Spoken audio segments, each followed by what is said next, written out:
So the first thing we're going to do is create the site, this urban site here in Revit. And I gave you, you have this model that already has the site in it, so we might as well just use that. You could use an image as a background, but let's just go ahead and create this guy using what we have already at our disposal. So I have the site plan open over here, and I'll just zoom in. And I guess first thing I'll do is just delete this floor. We won't need it since we're going to be creating our own sort of background. And the first thing I'm going to do is create a Toposolid that spans the entire rectangle. So you get to your Toposolids under Massing and Site, and there's a pull down, and we just want to create the Toposolid from a sketch. So I'm just going to create from sketch.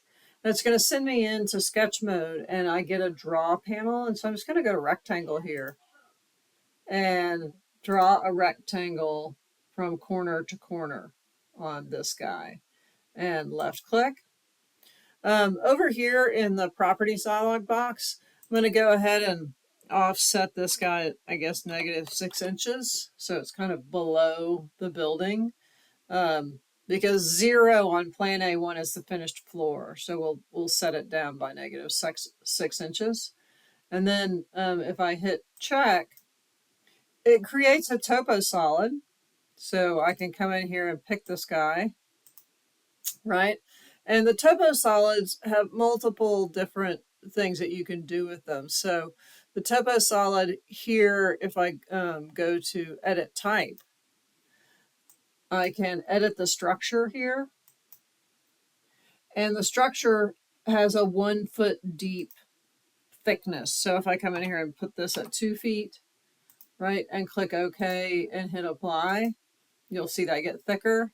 If I go back to edit, you'll notice there's a material option here as well. So I can come in and select this material. So I'll do that one more time. There's a little ellipsis that comes up on the right-hand side of the material, and click on that.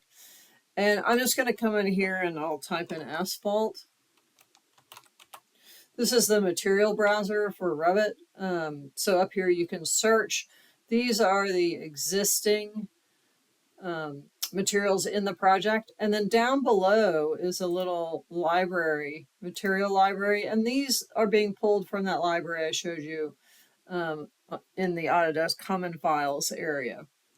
And so if you want to use one of these, which I'm going to go ahead and grab this light gray and dark gray asphalt, you need to use a up arrow, so you push them up into your project.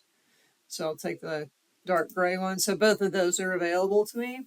And I'll place the light gray one on the Toposolid.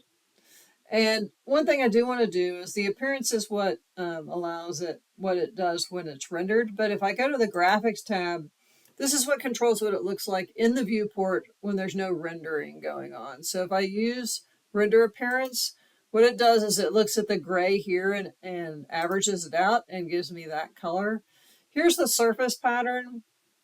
There's also a cut pattern. So anytime this thing is cut, it will have this pattern unless you override it in the visibility graphics. So for example, if I come in here and pick a solid fill, right, and leave it gray, let's make it a lighter gray maybe, okay, then this, when it sections, will section that color unless I override it with my visibility graphics. All right, so I'll click OK and click OK and click OK.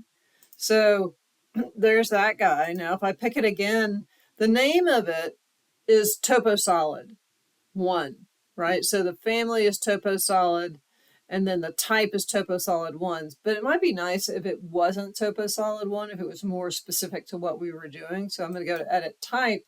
I'm going to rename it.